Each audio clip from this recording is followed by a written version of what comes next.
Le 1er février dernier, Marie-Lou Berry a célébré ses 40 ans. Et ses fans sont heureux de la retrouver, puisque depuis le 3 avril dernier, elle est à l'affiche de la saison 3 de Je te promets. En effet, l'actrice a repris son rôle de Maude. Une actualité chargée pour la fille de Josiane Balasco, qui a tenu à pousser un gros coup de gueule ce samedi 8 avril. La raison ? La comédienne est victime d'une usurpation d'identité. Sur Instagram, Marie-Lou Berry a manifesté son mécontentement. Ego trip des 40 ans. Ça faisait longtemps que je ne vous avais pas montré ma tête, a indiqué l'actrice, se dévoilant en selfie. Cette publication sur son réseau social est l'occasion pour la comédienne de faire une mise au point. J'en profite aussi pour vous dire que non, je ne fais pas de pub pour des pilules amaigrissantes.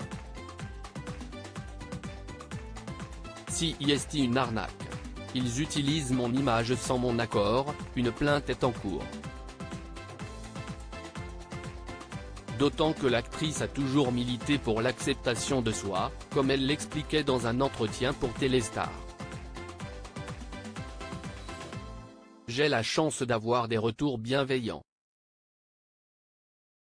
Je reçois beaucoup de messages très touchants, de gens qui sont heureux de voir des personnages qui leur ressemblent et ne sont pas mis en scène de manière dégradante, indiquait-elle en parlant de son rôle dans la série.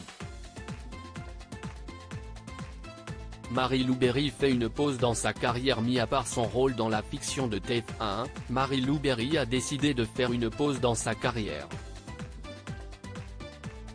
J'ai décidé de prendre 6 mois off et d'être en slow life, pour profiter de mon fils, de tous ces moments courts qui passent très vite.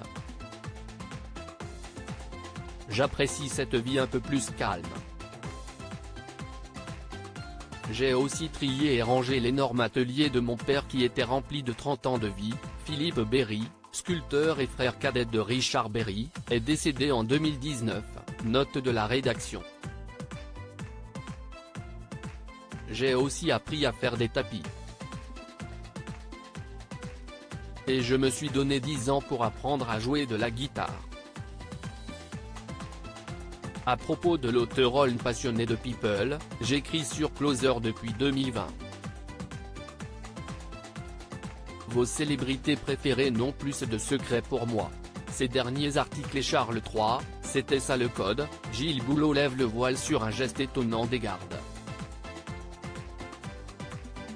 Hauts-de-Seine, une simple querelle à la caisse d'un supermarché débouche sur un terrible drame et Didier Deschamps, manipulateur, menteur.